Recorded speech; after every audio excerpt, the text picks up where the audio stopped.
Adalah episode borong Bitcoin ke-25, di mana di video kali ini kita akan nabung lagi Bitcoin 100 juta setiap bulannya. Di dunia yang serba inflasi ini, gue udah bilang berkali-kali bahwa Bitcoin itu adalah aset terakhir yang menurut gue murni. Ya, mirip seperti properti yang mewah dan mirip seperti emas. Mungkin banyak yang udah menikmati hasil ya dari episode ini, banyak sudah ibaratnya cuan. Tapi di sini gue pengen kasih tahu kalian sesuatu yang mungkin menurut kalian bingung. Kalau kalian ikutin ini dari episode yang pertama, uang kalian sudah pasti double. Kecuali kalian ada salah nggak ngikutin gue, tapi kalau kalian ikutin 100% plek ketiplek, uang kalian sekarang, harta kalian udah double. Tapi itu sebenarnya bukan harta kalian yang double. Ya jangan salah, ini 25 bulan, yaitu 2 tahun. Gue selalu bilang ya, rate inflasi di global itu di basement currency-nya itu 11%.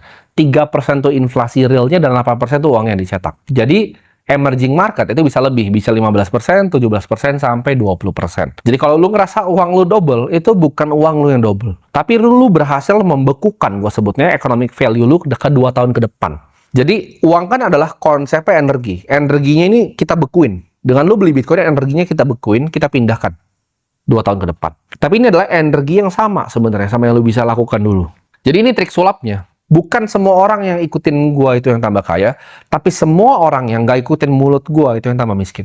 Semua orang ya di dunia ini yang gak ikutin borong Bitcoin, gua gak ngomong di negara ini, tapi di dunia ini yang gak ikutin borong Bitcoin gua, itu economic value-nya tergerus. Mau lu di Argentina, mau lu di Turki, mau lu di Nigeria, mau lu di Indonesia, mau lu di Thailand.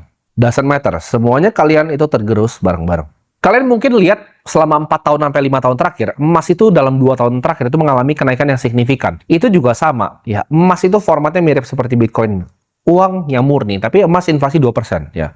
Kalau fiat itu bisa 11 sampai 17%, tergantung lu di negara apa. Emas itu inflasi 2%, karena emas itu bisa ditambang lagi. Kalau kita lihat ya, gue baru kemarin ketemu teman gue, salah satu direksi di bank besar di Brazil, New Bank. Dia cerita, Brazil itu risk free rate-nya itu 14%, teman-teman. Jadi risk free rate itu apa? Itu adalah rate di mana kira-kira itu uang yang tidak bisa beresiko, maksudnya return obligasi biasanya. Indonesia itu ada di angka 6 sampai 7%. Sedangkan Brazil itu 14%. Makanya banyak sekali orang Jepang itu melakukan yang namanya carry trade di sana. Dan 10% dari transaksi remittance di Brazil itu sudah menggunakan USDT, teman-teman.